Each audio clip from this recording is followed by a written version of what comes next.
Hi there. Thank you so much for making the time to talk with us today. Thank you for having me. I wanted to start off and just get your reaction initially to what the leader of the Conservative Party asserted today as far as his position goes on trans women and women's sports and women's bathrooms. Were you surprised to hear him take the position he did? Surprised at the speed at which this has progressed, unfortunately, but not really. It's very unfortunate to see what he has said today just further extends the idea that trans people are predators or we're a risk for everyone, and further, frankly, confuses the issue on what the actual policy discussion should be that support people and support communities. If he had asked your advice on what to say in response to the question that was posed to him, what would you have told him? In response to the exact question, I would have countered back by saying the questioner used the term so-called trans women, which is in itself a bigoted assertion, saying that trans people aren't real or are some imaginary or fake. I would have countered that, but then I think saying, well, this is all provincial is well, legally right is sort of a scapegoat, but I think that would have been an easier answer as if we were advising him to say, look, this is entirely provincial jurisdiction. I'm focusing on and pivot to something else. I think I would assume, I would interpret from his answer, there's a reason that he said what he said versus, Yes. Let's say, 6 months ago at the Tory Policy Convention when this type of a policy was passed, but he took more of a line that you just asserted, right? The idea that I'm not going to weigh in on this right now. It's not necessarily what's decided here, doesn't necessarily become the policy I adopt. Now, 6 months later, he is saying unequivocally that he did adopt it. What do you think has happened in the interim? I think a couple things. I think the online, especially we're seeing it coming from different places, the States has ramped up, certainly in terms of the American election coming up. I think has changed the media framework and that people see on social media. I think also the decision has been made that I suspect is this is the thing, this is the policy they are going to dangle in front of social conservatives in order to keep them on side and not talking about issues like abortion and gay marriage that are far more politically toxic. It's unfortunate that they have chosen to sell out a vulnerable group of Canadians in order to seek political expediency, but I believe that appears to be the tactic at play. What do you think the impact of that will be? I think that the impact will be more risk to trans people and more confusion among the general populace about people like me who are just trying to live our lives. I see stating, ideas like, spaces should be for women only. Okay. Well, my birth certificate says female, but I suspect based on his answer, he rejects that. So would he intend that there would be someone checking?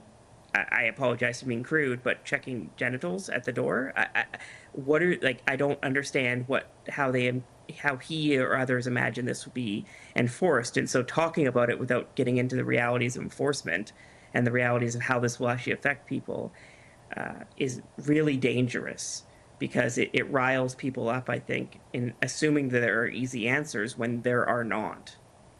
When you talk about people getting riled up, and we certainly see evidence of that online, has it transpired to your real life as well? Oh, certainly. I mean, I've been speaking out publicly, and I'm proud to speak out publicly on this. But I receive, as I'm sure many can expect. I mean, I'm sure you, being a politically public a woman, has received a lot of hate too. And in real life, I mean, I happily live in an area that I think is very supportive. So it's not as in your face as much as it may have been in my past. But yeah, I mean, these things happen. I mean, the hate has ramped up. I mean, 2 years ago, there was very little. There were challenges, certainly, for trans people, certainly many challenges.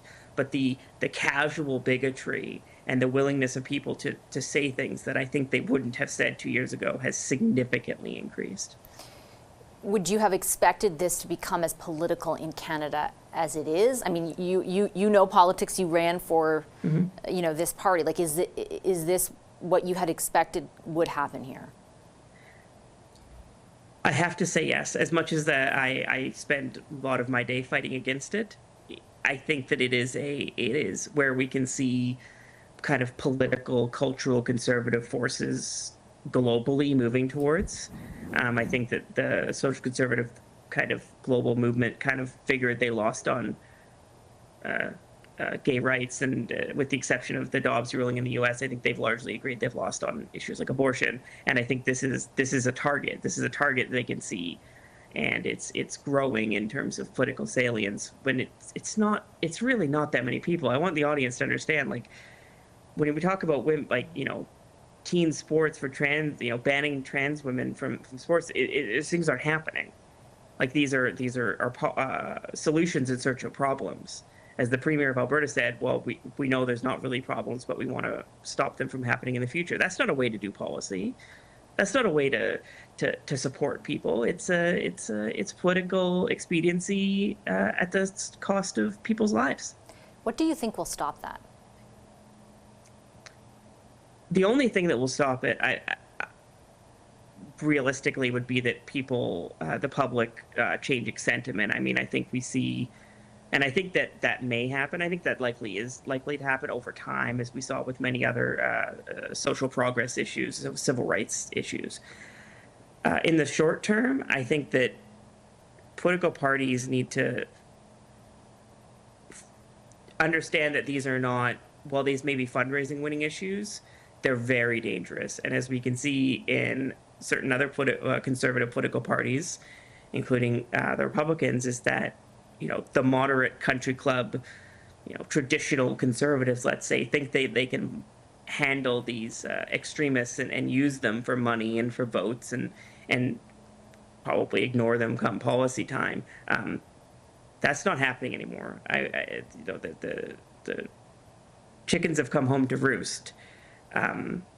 The people are demanding greater say, and we see it at policy conventions. We see the Conservative Policy Convention at a time of massive inflation and cost of living issues. The issues that they chose to vote on were targeting trans people. I mean, these things are obviously of political salience, but I think that they're incredibly risky, and at a time when we should be talking about things like housing and cost of living that are good for everyone to be talking about and addressing.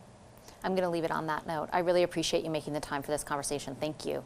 Thank you for having me.